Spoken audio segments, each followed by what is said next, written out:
Hello, আসসালামু আলাইকুম। চলে আসলাম নতুন আরেকটা ভিডিও নিয়ে।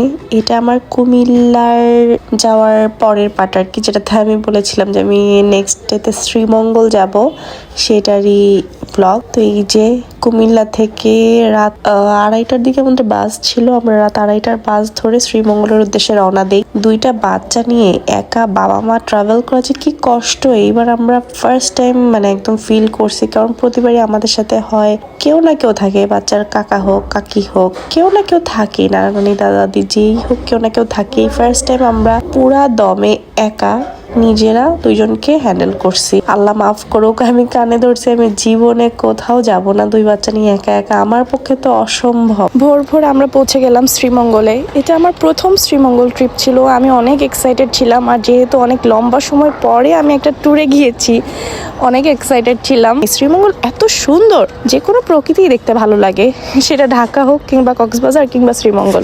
দেখতে দেখতে আমরা পৌঁছে গেলাম সকালবেলায়। বাস থেকে নেমেই আমরা ব্রেকফাস্ট করতে চলে গিয়েছিলাম একটা রেস্টুরেন্টে। রেস্টুরেন্টের নাম ছিল রিজিক রেস্টুরেন্ট। তো এখানে যেই আমরা নাস্তা অর্ডার দিলাম, একটু ফ্রেশ হলাম, বাবুদেরকে ফ্রেশ করালাম। বাবুরা অনেকক্ষণ বাসে স্টাক থেকে থেকে একদম টায়ার্ড হয়ে গিয়েছিল। বের হয়ে ওরা অনেকটা ফ্রেশ হয়েছে, খেলা করছিল ওখানে। আর আমরা এই ফাঁকে মুগ ডাল দিয়ে আর ডিম ভাজা দিয়ে কি একটা স্পেশাল পরোটা ছিল না নান ছিল, ওটা খাচ্ছিলাম। পরোটাই মেবি, পরোটার উপরে ওরা একটু মিল্ক পাউডার মনে হয় স্প্রেড করে দেয়, খেতে খুবই ভালো লাগছিল, একটু মিষ্টি মিষ্টি মজা লাগছিল। মুগ ডালটা দিয়ে খুবই মজা লাগছিল। এই যে এখানে আমার ফেস যে কি পরিমাণ টায়ার্ড ছিলাম ওই দিন, বলার বাইরে। চোখের নিচে একদম কালি পড়ে গিয়েছে এক রাত না ঘুমিয়ে। এমনিতেও তো বাবুরা হওয়ার পর সেরকম ভাবে ঘুম হয় না, বাট ওই দিন একদম বেশি ধকল গেছে। এই যে এখানে আমি আমার বাবুকে খাওয়াচ্ছিলাম, খাচ্ছিল না দেখে পরে বাদই দিছে, ধর খাওয়া লাগবে না। ওদিকে খাওয়ানোর এনার্জিটাও পাচ্ছিলাম না। তারপরে আসলো 1 কাপ চা। উফ, সকালের চাটা চুমুক দেওয়ার পর মনে হলো নিজেকে ফিরে পেলাম। তারপর আমরা একটা সিএনজি নিয়ে রিসোর্টের উদ্দেশ্যে বেরিয়ে গেলাম। এই যে চা বাগান, কি যে মনোরম দৃশ্য, মানে বইয়ের ভাষা চলে আসে মুখে এই ধরনের সিন দেখলেই চোখের মধ্যে। এই যে চারপাশে সুন্দর সুন্দর দৃশ্য দেখতে দেখতে আমরা চলে এসেছিলাম আমাদের রিসোর্টে। এই সিঁড়িটা দেখে আমি ভাবছিলাম, আমার যদি বাবুরা না থাকতো, এই সিঁড়িটা দিয়ে আমরা আজকে উঠে দেখতাম কেমন লাগে উপর থেকে সবকিছু দেখতে।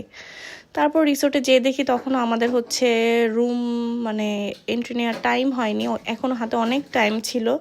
তাই আমরা ব্যাগ ট্যাগ রেখে একটু ফ্রেশ হয়ে বাবুদের নিয়ে একটা সিএনজি ভাড়া করে আবার বেরিয়ে চলে এসেছিলাম। এটা নূরজাহান টি স্টেট সম্ভবত, এটাই মনে হয় ওখানকার সবচেয়ে ফেমাস একটা টি স্টেট। তো এখানে যেয়ে আমরা অনেকক্ষণ ছবি টবি তুললাম, মাঝখানে আবার একটু আনারস মাখা খেলাম। মাঝখানে এক জায়গায় বসে আমরা প্রায় 2-3 গ্লাস আখের রস খেয়েছি এক একজন, এত গলা শুকিয়ে আসছিল। আর তখন রোদও ছিল অনেক। এখানে আমি অনেক বেয়ে ওঠার চেষ্টা করছিলাম, কিন্তু আমার জামাই আর আমার বাচ্চারা নিচ থেকে এত চিল্লাচিল্লি করতেছিল যে আমি আর এর উপরে উঠতে পারি নাই।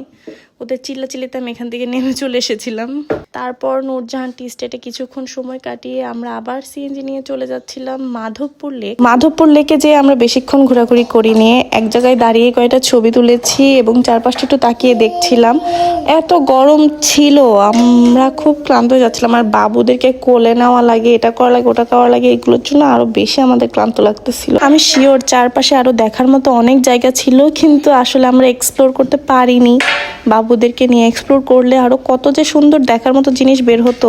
এই যে এখানে কি সুন্দর ফুল ফুটেছিল, এটা পদ্ম না শাপলা কি যেন, আমি ঠিক শিওর বলতে পারছি না। তারপর মাধবপুর লেকে কিছুক্ষণ থেকে ওখানে অনেকে দেখছিলাম যে একদম পাটি টাটি নিয়ে এসে পিকনিকের মতো করে বসেছিল। তারপর ওখান থেকে এসে এই যে ডাব খেলাম, ডাবও খেয়েছি প্রচুর। এই ট্যুরে প্রচুর ডাব খাওয়া হয়েছে আমাদের। ডাব খেয়ে এই যে রিসোর্টে এসে আবার ওনারা ওয়েলকাম ড্রিঙ্ক সার্ভ করলো, দেন ওটা খেয়ে আমরা রুমে গেলাম। রুমে গিয়ে বাবুদের ফ্রেশ করলাম, আমরা ফ্রেশ হলাম। ফ্রেশ হয়ে আমরা লাঞ্চ করতে বেরিয়ে গেলাম। ওনাদের লাঞ্চের জন্য একটা আলাদা স্পেস ছিল, রুমে ওনারা খাবার সার্ভ করে না। আমরা ভেবেছিলাম রুমে হয়তো দিয়ে যাবে, এর জন্য আমরা অনেকক্ষণ ওয়েট করেছিলাম। পরে দেখি ওনারা আসলে ডাইনিং এরিয়াতে অনেক আগে লাঞ্চ দিয়ে গিয়েছে, বাট আমরা টের পাইনি। বাট যাই হোক, পরে যেয়ে লাঞ্চ করলাম। লাঞ্চ করে একটু আশপাশটা ঘুরে আমরা রুমে গেলাম রেস্ট নিতে। বাবুদেরকে ঘুম পাড়িয়ে আমরাও ঘুমিয়ে গেলাম। এমন ঘুম দিলাম, ঘুম থেকে উঠলাম সেই রাত। দেন আমার আর ওই দিন কোনো ব্লগ করা হয়নি। এক ভিডিওতে শেয়ার করলে দেখা যায় ভিডিওটা অনেক লম্বা হয়ে যায়। দেখা হবে আবার নেক্সট ভিডিওতে। আজকের মতো আল্লাহ হাফেজ।